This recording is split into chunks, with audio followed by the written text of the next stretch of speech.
Video में जहां मैंने नेचुरल नंबर बोला है वहां आपको इंटीजर कंसीडर करना है। Good morning student. तो आज हम हमारा नया टॉपिक उठाते हैं जो है basic rules of exponent and power. Exponent and power जो है आपको स्टैंडर्ड 7 से इंट्रोड्यूस होता है और ये 8th में भी आपको यूज़ होता है और इसके बाद 9th और 10th में भी हमें यूज़ आते हैं, बराबर ना। तो इसके मेन जो हमारे रूल्स है उस रूल्स के बारे में मैं आज आपको बताती हूँ। तो सबसे पहले एक्सपोनेंट क्या होता है। एक्सपोनेंट यानी वो नंबर जो खुद से ही बार बार मल्टीप्लाई होता है, बराबर। Exponent and exponent refer to the number of times a number is multiply by itself. Example 2 multiply 2 multiply 2 है ना, तो इक्वल टू 8 यानी 2 2 ज़ा 4 4 2 ज़ा 8।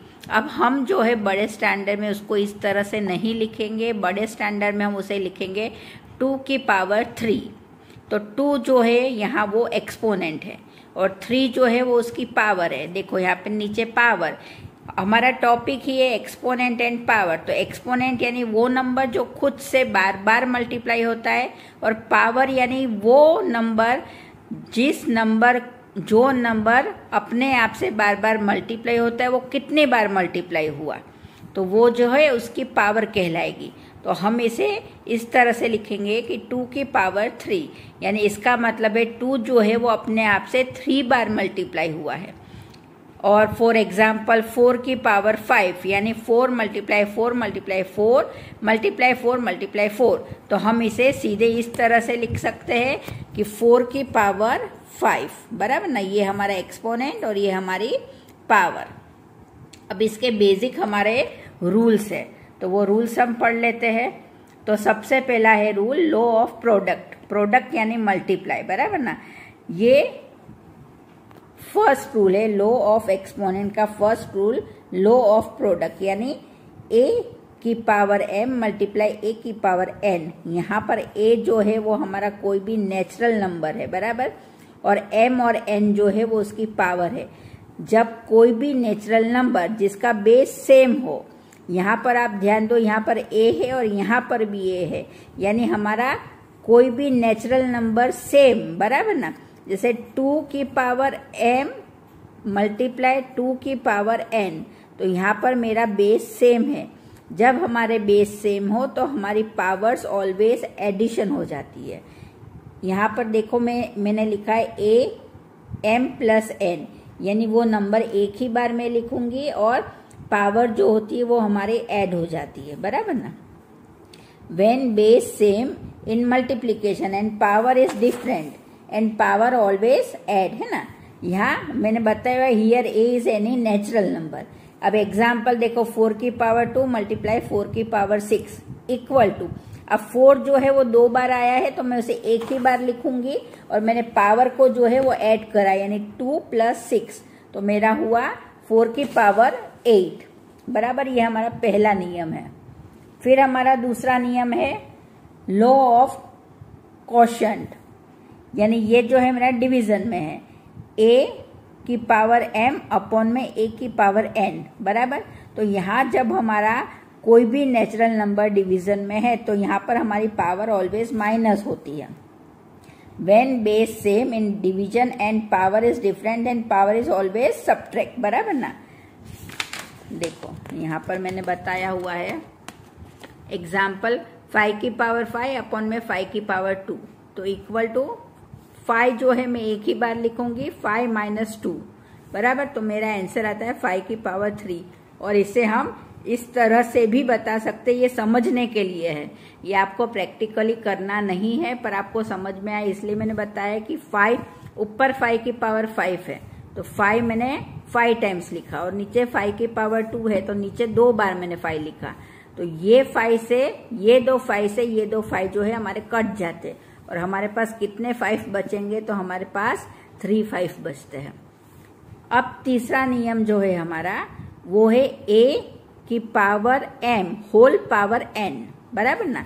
इसे हम बोलेंगे लॉ ऑफ पावर, बराबर। तो इसमें a की पावर m मल्टीप्लाई n और हम इसे a m n भी लिख सकते हैं, बराबर। यानी इसमें क्या होगा कि ये 4 की पावर 2 है, होल पावर 2 है, तो ये 2 से ये 2 मल्टीप्लाई हो जाता है, तो हमारा आंसर आता है 4 की पावर 4, बराबर। जैसे 7 की पावर 8 है और होल पावर 2 है, तो 8 2 जा 16, तो 7 की पावर 16, बराबर। अब यहां तो सब दूर हमारे बेस सेम थे, हमने पहले 3 जो हमारे लॉ पढ़े उसमें सब दूर हमारे बेस सेम थे और पावर डिफरेंट थी, बराबर ना। अब हम जो नियम पढ़ेंगे उसमें हमारे बेस डिफरेंट होंगे और पावर सेम होगी, बराबर। तो फोर्थ जो है हमारा, यहाँ पर हमारा बेस डिफरेंट है, यहाँ पर a मल्टीप्लाई b है, यानी ये कोई भी 2 डिफरेंट नेचुरल नंबर है, तो इस कंडीशन में a multiply b whole power m हो जाता है, और इस लॉ को हम क्या बोलेंगे, law of power of a product, बराबर ना। अब यहाँ पर सपोज 4 की पावर 3 मल्टीप्लाई 5 की पावर 3, तो हम क्या करेंगे, 4 मल्टीप्लाई 5 होल पावर 3, तो 4 5 जा 20 और 20 की होल पावर 3, बराबर ना। तो इस तरह से जो है हमारा फोर्थ लॉ यूज होता है। फिर फिफ्थ लॉ है हमारा law of power of a quotient, यानी ये डिवीजन में है, a की पावर n अपॉन में b की पावर n, इसे हम लिख सकते हैं n दोनों पर है, पावर दोनों पर है, तो इसे हम a upon b whole power n इस तरह से लिख सकते हैं। तो 4 की पावर 3 अपॉन में 2 की पावर 3, यहाँ पे हमारी पावर दोनों सेम है, तो मैंने क्या करा कि 4 अपॉन 2 होल पावर 3, यानी ये 3 जो है इस पर भी है और ये 3 इस पर भी है, बराबर ना। अब 6th वाला, जब हमारे किसी भी नेचुरल नंबर की पावर 0 हो तो वो ऑलवेज 1 हो जाता है, बराबर। इसे हम बोलेंगे लॉ ऑफ 0 एक्सपोनेंट। हमेशा ध्यान रखना, किसी भी नेचुरल नंबर की पावर जब 0 होती है तो वो इक्वल टू 1 हो जाता है। एनी